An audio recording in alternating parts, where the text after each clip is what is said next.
A fraught week in Canada's trading relationship with the United States. Major speech from Mark Carney on just that topic. More information from the government on countervailing duties hitting Stellantis and GM. And we end Friday with a tweet storm from the president calling off negotiations between the two countries. On today's roundtable, we're going to get into it all with Sean Speer, my co-founder and editor-at-large. Wow, Sean, this really was 72 hours to remember.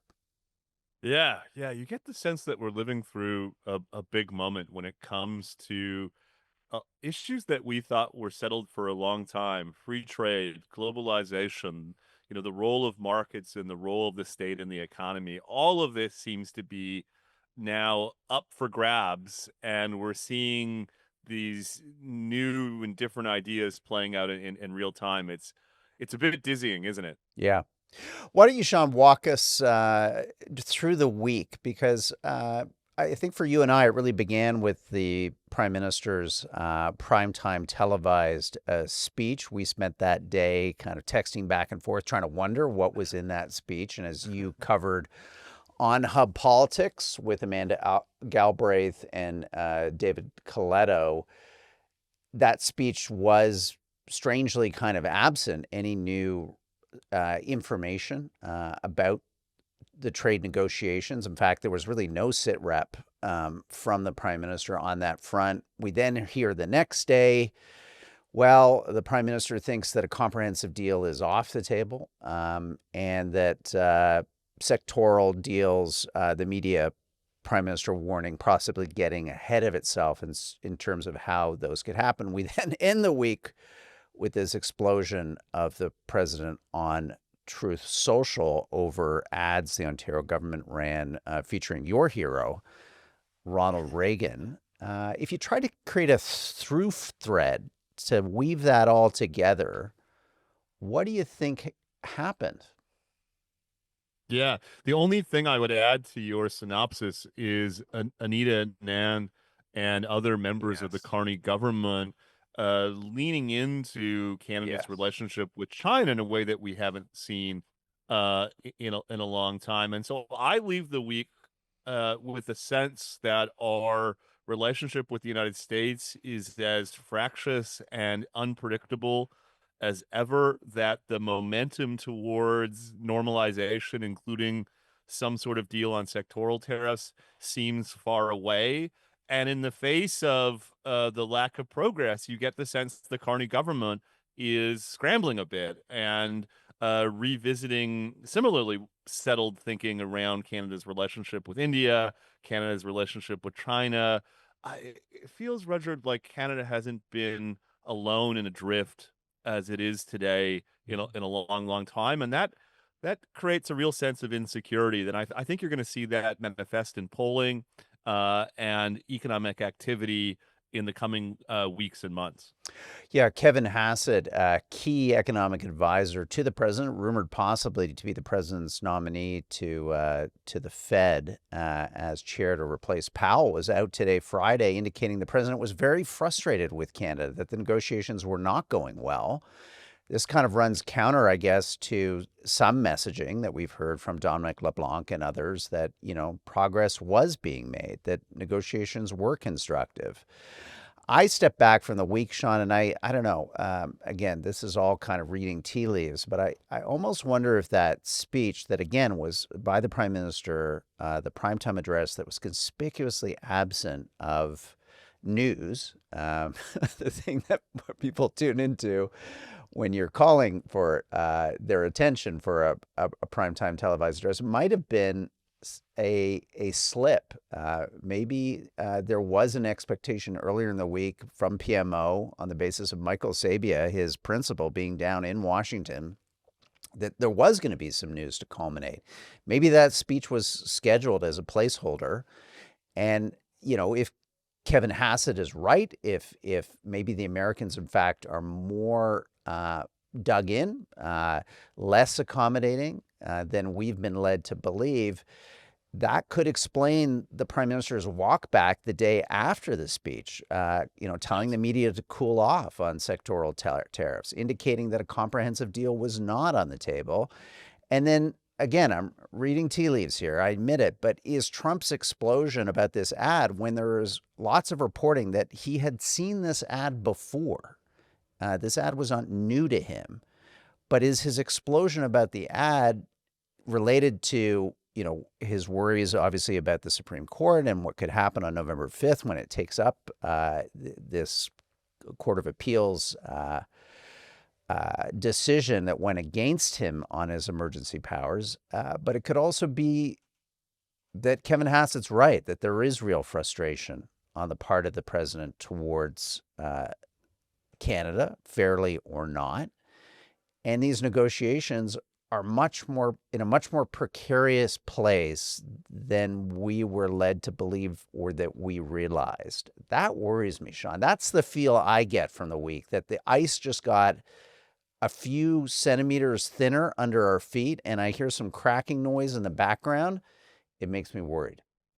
Yeah, couple comments in response to what you just said. First of all, the idea that the speech was set for some big pronouncement about a breakthrough in the negotiations and ended up having to be a regular stump speech is almost out of the plot line from Veep or Yeah. the British satire. The thick of it, you could picture Prime Minister Carney and his team scrambling on the way to the announcement about what the heck they were going to say, having raised expectations by announcing this address to Canadians in prime time, and so on. We talked about it this week. A primetime address by the Prime Minister of the country is so rare that I have to think you're right, that they envisioned him being in a position to deliver something much more substantive, and then ultimately had to default to what was a pretty underwhelming and greatest hits type of address.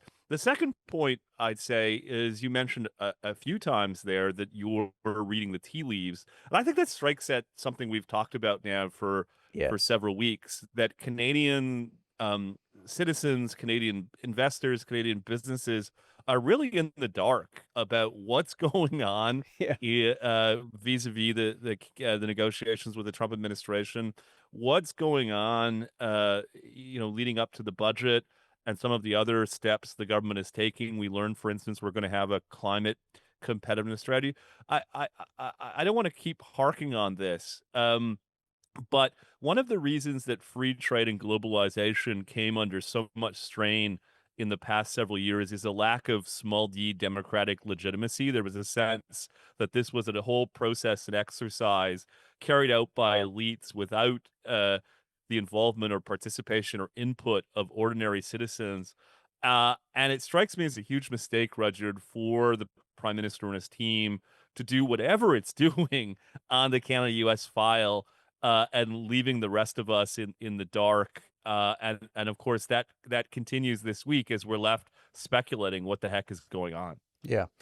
Let's switch in the remaining minutes of this, the first free half of the roundtable. If you want to get the juicy stuff on the back half, please do become a subscriber at www.thehub.ca.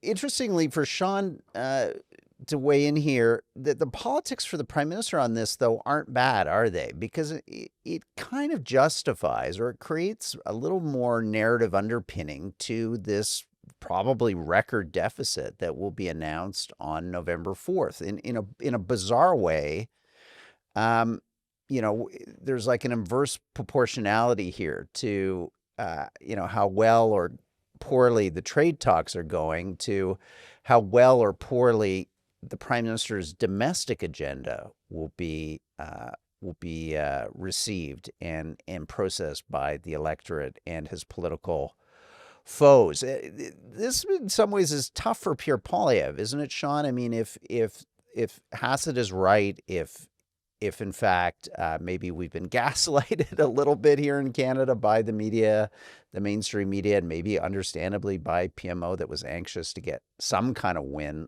on the board. And in fact, the talks are in a lot rougher shape maybe than we realized. Boy, that starts to give credence to this language that the Prime Minister used at his primetime address, that, this is the moment to spend down, Canada's fiscal capacity to trade in that AAA rating for a AA rating and take the delta, whatever that would be, a couple $100 billion, and push it out the door now.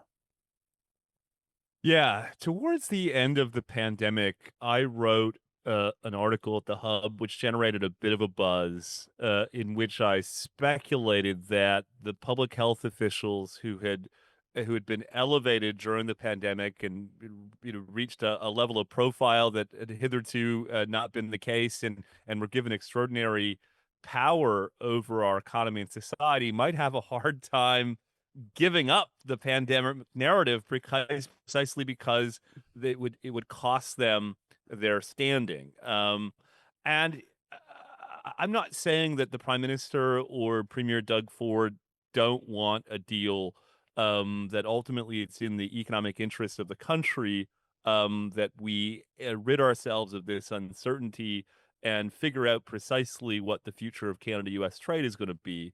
But in the meantime, the politics of having Trump loom over our political debates necessarily advantages the Prime Minister in Ottawa and Doug Ford in Ontario. Yesterday, you mentioned we had David Coletto on our podcast.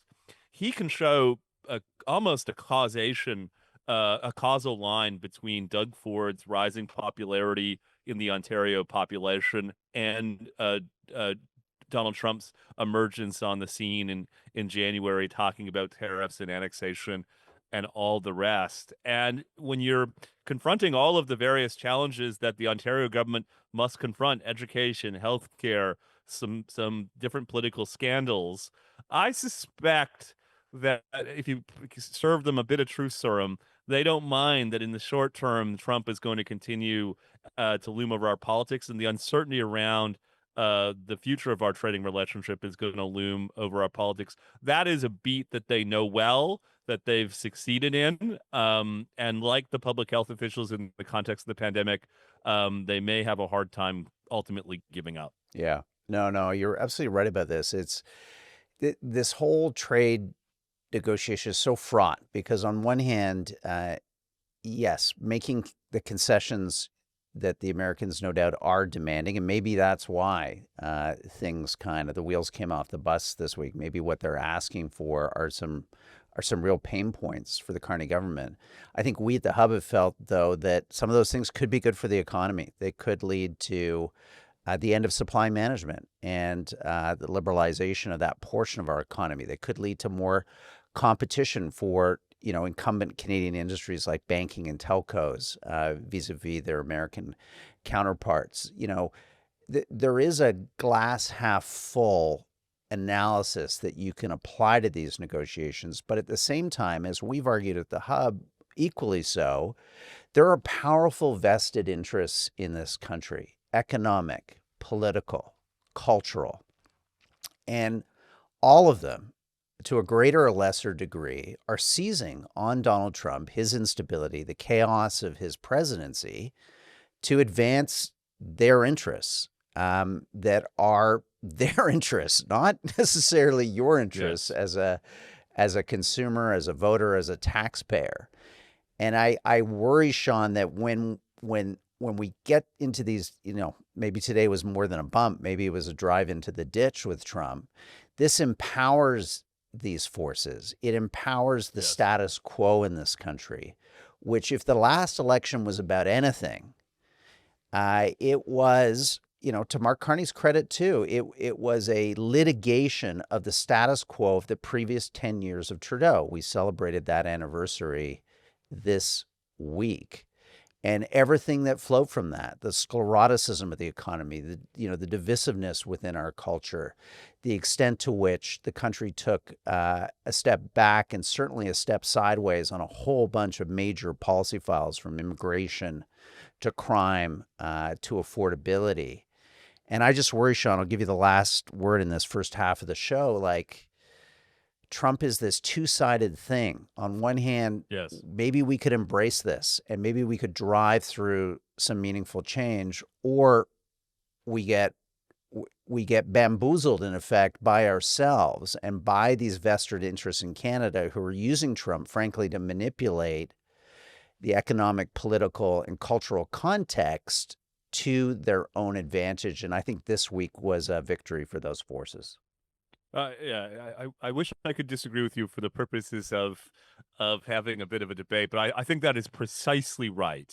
That there was a moment in January where the Overton window seemed to be rapidly expanding in the face of the Trump threat, and a lot of ideas that had previously been outside of the kind of center of gravity of our politics seem to be on the table. Significant regulatory reform, tax reductions, etc. Free And yet, trade I think there were these in precisely, and Canada.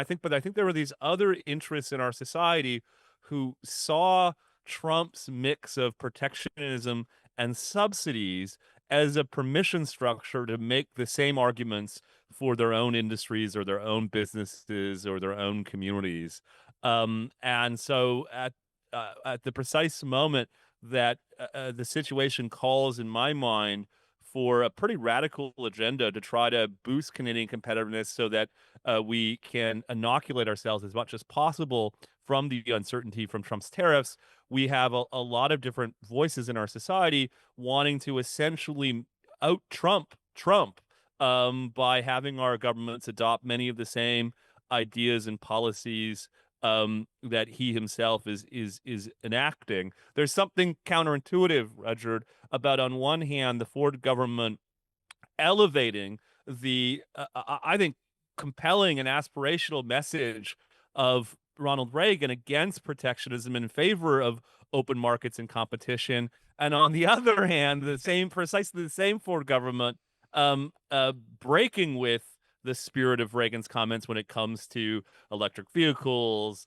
liquor sales, and on and on and on. And so I end the week with precisely the same sense that the spirit of Reaganism is not being matched in the White House, but it's also not being matched in Ottawa or provincial capitals across the country. Yeah, and I want to keep an open mind about the budget on November 4th, but I think, again, this could be a document that is just made to measure for these vested interests, commercial, cultural, political, a dirigiste,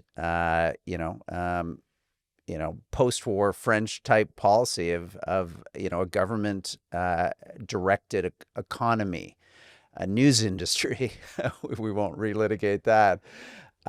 Culture heavily subsidized, preferential sectors, bailed in or bailed out, a new major role for the government in energy in Canada for the first time. Government moving fast into real estate in bigger and bigger ways. It's always been there, but it's going even bigger into one of our largest sectors. I mean, Sean, what is left at the end of this? I think the real tragedy of Trump might not be Trump himself. It might not even be the tariffs. It might not be the loss of free trade.